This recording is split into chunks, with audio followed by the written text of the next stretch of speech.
ആരോഗ്യ സംരക്ഷണത്തിന് വേറെ ഒന്നുമില്ല. ഞാൻ ദിവസവും ഈ വർക്കൗട്ട് തന്നെയാണ് എൻ്റെ പ്രധാനപ്പെട്ട കാര്യം. ഒന്നരവിട്ട് ഞാൻ ഐറ്റങ്ങൾ മാറ്റി മാറ്റി കുറച്ച് ഒരു ദിവസം ബെഞ്ച് പ്രസ്സും ഷോൾഡർ പ്രസ്സും ഒക്കെ എടുക്കുകയാണെങ്കിൽ അടുത്ത ദിവസം സ്ക്വാട്ട്, പിന്നെ അതുപോലെ കൈക്കുള്ള ഐറ്റംസ്, ഇതൊക്കെ കുറേശ്ശെ ചെയ്യും.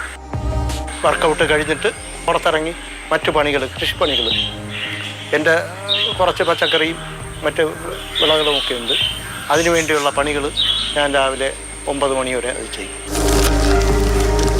രാവിലെ ഒരു 2 ദോശ അല്ലെങ്കിൽ ഒരു കഷ്ണം ചെറിയ പുട്ട്, കുറച്ച് കടല അല്ലെങ്കിൽ കുറച്ച് ചെറുപയർ, പിന്നെ ഒരു 4 മുട്ടയുടെ വെള്ള. പിന്നെ ഉച്ചയ്ക്ക് ചിലപ്പോൾ 2 ചപ്പാത്തി അല്ലെങ്കിൽ ഒരു കഷ്ണം പുട്ട്, അതോടൊപ്പം പുഴുങ്ങിയ പച്ചക്കറിയും ഇറച്ചിയോ മീനോ എന്തെങ്കിലും കഴിക്കും. രാത്രിയും ഇതൊക്കെ തന്നെയാണ്. ഒരു ചപ്പാത്തി, കുറച്ച് പച്ചക്കറി, മീനോ ഇറച്ചിയോ ഉണ്ടാവും.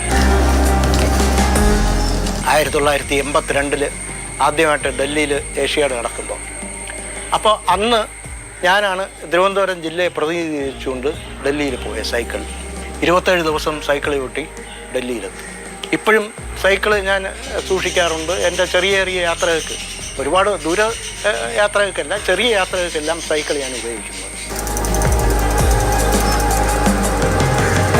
പ്രോട്ടീൻ പൗഡർ എൻ്റെ ജീവിതത്തിൽ ഞാനിതുവരെ കഴിച്ചിട്ടില്ല. ഇപ്പോഴത്തെ ചെറുപ്പക്കാർ കൂടുതലും പെട്ടെന്ന് മസിൽ കയറ്റാൻ വേണ്ടി പ്രോട്ടീൻ പൗഡറും അതുപോലുള്ള പദാർത്ഥങ്ങളൊക്കെ കഴിക്കുന്നുണ്ട്. അതത്ര നല്ലതല്ല എന്നുള്ള അഭിപ്രായമാണ് എനിക്കുള്ളത്. വ്യായാമം ചെയ്യാനുള്ള ഒരു മനസ്സുണ്ടെങ്കിൽ തീർച്ചയായിട്ടും നമുക്ക് ആരോഗ്യം സംരക്ഷിക്കാം. സ്വന്തം ആരോഗ്യം കാത്തു സൂക്ഷിക്കാൻ പ്രോട്ടീൻ പൗഡറോ മൾട്ടി ജിമ്മോ ഒരു അത്യാവശ്യ ഘടകമേ അല്ല എന്നാണ് അഗസ്റ്റിൻ സാർ പറയുന്നത്. വർഷങ്ങൾക്ക് മുമ്പേ സാർ അത് തെളിയിച്ചതുമാണ്. നെല്ലൈ മുരുകനൊപ്പം ജിബിൻ JB, മാതൃഭൂമി ന്യൂസ്, തിരുവനന്തപുരം.